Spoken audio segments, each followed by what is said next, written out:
My weed dealer turned creepy, very creepy. I am posting from my phone, so apologies for weird formatting or bad grammar. When I was 18, I was living in a small town. I was friends with the ratty skaters around and they helped connect with this dude who sold weed. He was 29 at the time and gave me pretty good deals and lived nearby. I wasn't driving at the time, so this was convenient for me. His name was Max. Max has always struck me as a weird dude, but I honestly quite liked his weirdness, not in a romantic way or anything, but I like weird people. We had normal weed buying interactions that never lasted more than 10 minutes. Buy some weed, maybe smoke a bowl, that's it. He'd often tell me he could drop it off at my house, but I never let him because, as I said before, he was weird. I wasn't afraid of him, but was definitely aware that he and his offers to deliver were weird. One day in May 2018, I was invited to a bonfire by the same ratty skaters that introduced me to this guy. I had no idea he'd be there, nor was it important to me at all. I brought the guy I was dating at the time. I said hey to everyone including Max. We stayed for a couple hours and some of them played some music on their guitars. Nearing the time I was leaving the bonfire around 11 p.m. Max was getting upset about something and threw his guitar in the bonfire. I didn't know what he was angry or upset about and paid no mind to it. This happened as I was leaving with the guy I was dating. I went to bed and woke up to paragraphs on paragraphs of crazy texts from Max ranging from 1 a.m. to 5 a.m. Like a constant stream of texts, stating things such as, "You know how much I loved you. You are a cruel cunt." He would go back and forth between saying, "I would give you the world if you'd let me and you really do deserve him though." He said really scary things like, "You are a predator and should be snubbed out, just wait. And you are stuck, I will either love you or hate you to the fullest extent my powers behold, right now I pay the worst death on you and that fuckboy bitch." To top it all off, he said losing you is like losing a mother to me and told me to tell him I never loved him and that I wouldn't hear from him again if I did. So that's what I did. I said I never loved you, do not message me again, and left it at that. I didn't get a response, nor did I care to get one. Max had never expressed any romantic interest, asked me out or anything. This was all out of nowhere and he was 11 years older than me, I was barely 18.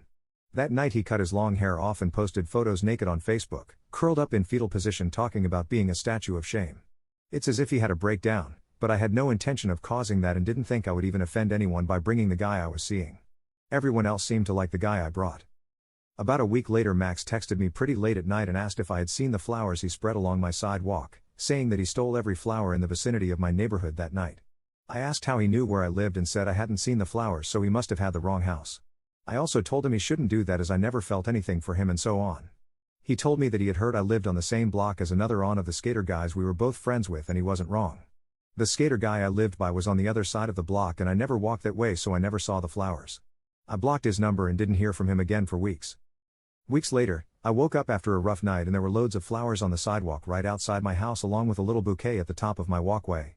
I was pissed. I wasn't scared yet and stupidly I unblocked his number and texted him asking why the fuck there were flowers outside my house. This confirmed that this indeed was where I lived. I still to this day feel so stupid for texting him and making it known that after weeks he had found my house. He responded saying sounds nice, 'twas me. I bitched him out basically and blocked his number again.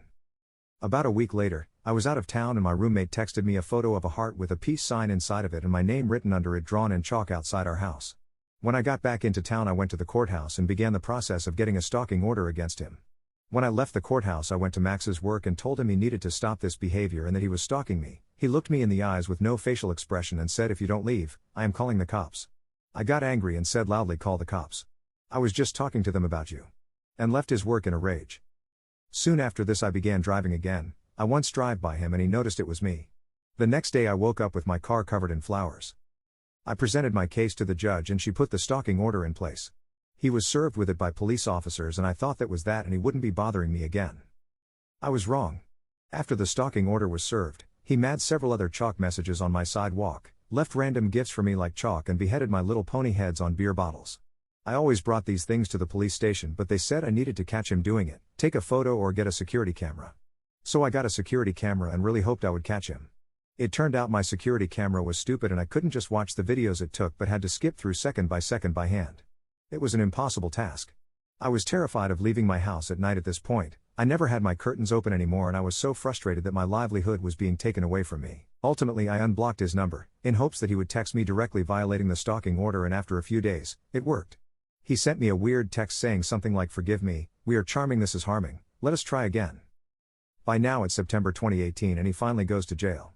He is facing up to a year in jail and has to stay there until our court date. I finally start calming down. I am able to go outside at night, even if just to get in my car. I let myself have my curtains open sometimes. I am starting to feel alive again. Right when I start feeling secure in my small town life again, someone posted bail and he was released after only 3 months in jail, and I went back to living in fear. We still had court dates coming up and I was optimistic that he would serve more time for ruining my life for so long.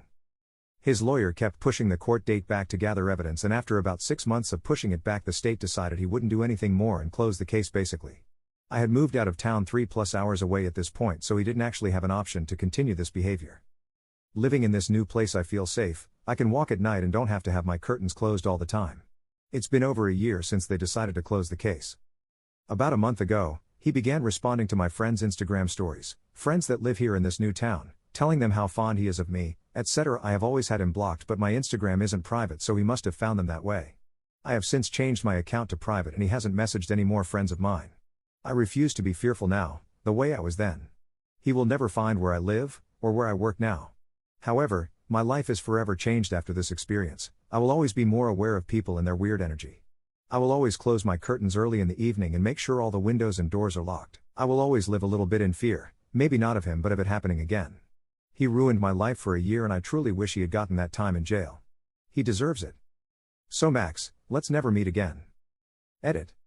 When I say they closed the case, this means we had no further court dates and he wasn't sentenced to a year. He was served with a stalking order, which is stated earlier in the story. The stalking order is permanently in place. This was not the part of the case that was closed. I said case closed for lack of knowledge of a better term for this.